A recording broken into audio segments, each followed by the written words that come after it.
What's up, Lumiose trainers? Lumiose trainer Zach here. I hope you're loving Sun and Moon, cause I sure am. If you hadn't finished those games yet, I suggest you do before watching this video, because today we're going to talk about spoilers.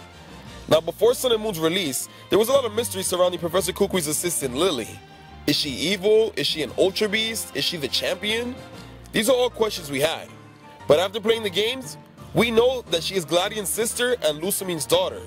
She escaped the Aether Foundation with Cosmog to get away from her evil mother. That's great. Mystery solved, but now a new mystery has risen. What happened to Lillie's father? I'm gonna need some help with this theory, so I'm gonna bring back my friend HybridHero to crack this case. What's going on, Lumiose trainers? HybridHero here. What happened to Lillie's father? Well, that's what we're here to answer today. We know she has a father thanks to some dialogue said by Gladian when he gives you type null. If you dig deep enough, you'll find out that Lillie's father is in fact Mon, the man in charge of Poképelago. His name is Mon because it's the Pokemon Pelago. Oh, my mind is blown. Yeah, this might sound underwhelming, but it's true. Ovi made a video on it, so we suggest that you watch it to get a more in-depth look at the evidence that proves this. Now, how did the scientist responsible for discovering the Ultra Wormhole and the Ultra Beast become a happy-go-lucky Pokemon Ranch-like owner? Well, to figure that out, we're gonna have to take a quick look at the history of the Aether Foundation. It is stated by an Aether employee that the Aether Paradise was founded by Lusamine's wealthy father. Eventually he stepped down. Then Lusamine and her husband Mon took over. While Aether's goal at first was to protect injured Pokemon, it later changed thanks to Professor Mon's discovery of the Ultra Wormhole. The way he was able to do this was with the help of Cosmog. He is the one who first found Cosmog and realized his power to create Ultra Wormholes. This later led to the discovery of Ultra Beasts. Gladian states that his father disappeared during an experiment where he was trying to connect to the Ultra Wormhole. All that was left behind from him was Cosmog and his research papers on Nihilego. It's implied that he was accidentally sucked into the Ultra Wormhole, and this is probably what happened. Think about it. The Aether Foundation's plans during the main story start to make a lot more sense if this is true. The president's husband Mon had been sucked into an Ultra Wormhole and sent into the world of the dangerous Ultra Beast. Of course, Lusamine is going to want to get him back. That's why Type Null was created. They needed a Pokemon with powers similar to Arceus in order to protect them against the Ultra Beast while they try to get Professor Mon back. Since the Aether Foundation is known for protecting Pokemon, they couldn't just experiment on them without ruining their image. So they hired Team Skull to do the dirty work of stealing Pokemon for them and taking the blame if they get caught. But we all know how that went. Deleted files in the Aether Labs revealed that Type Null went berserk, so it had to be cryogenically frozen. With all their hopes on Type Null gone, the Aether Foundation had no choice but to give up on searching for Professor Mon. Somehow, Professor Mon was able to get out of the Ultra Wormhole. The same thing happened to Annabelle from the Hoenn Battle Frontier. During the post-game, it is revealed that when she was a Frontier Brain, she was sucked into an Ultra Wormhole and it spit her out into Alola. Because of this, we know it's possible to return from Ultra Space. Now imagine how Professor Mon must have felt to find out his wife was doing all these horrible things to Pokemon just to get him back.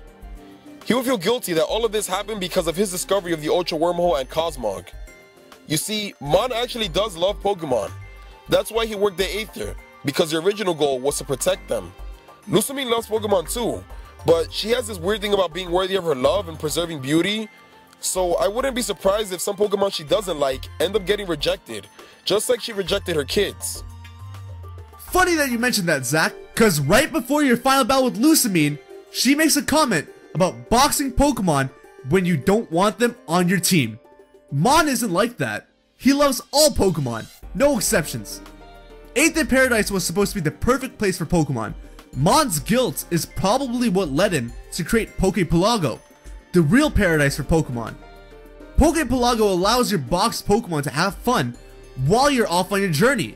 That way, no Pokemon you catch gets rejected and forgotten. Another possibility is that Mon could have just gone through amnesia like Annabelle. If this were the case, then it would fit in perfectly. Annabelle only remembered a few things, but it's not the memories of a person that makes a person, it's their morals. Mon may have remembered a few things such as his name and that he's from Alola, but we don't know if he remembers that he worked at the Aether Foundation or not. If he did remember, Mon is now back in a pure state. He only has his morals and values, and that goes against the heart of the Aether Foundation. So he may have decided to stay back and start Poképelago because of that.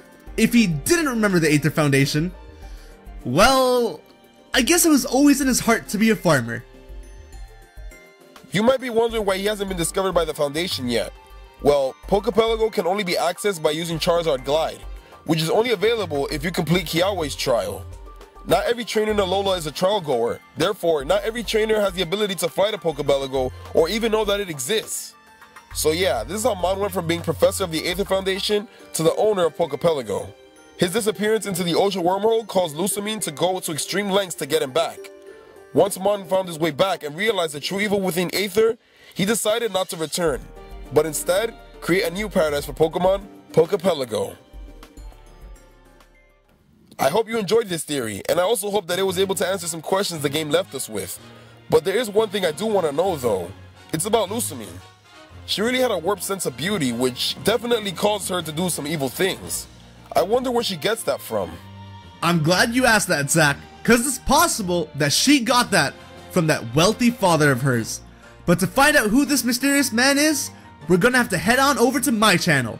So Lumiose trainers, I'll see you guys there. Alright, looks like we got another theory on our hands. But before you leave, make sure you hit that like button if you enjoyed this video, and subscribe if you haven't. Also, follow me on Twitter. Last but not least, make sure you live your life to the fullest, and I'll see you all next time.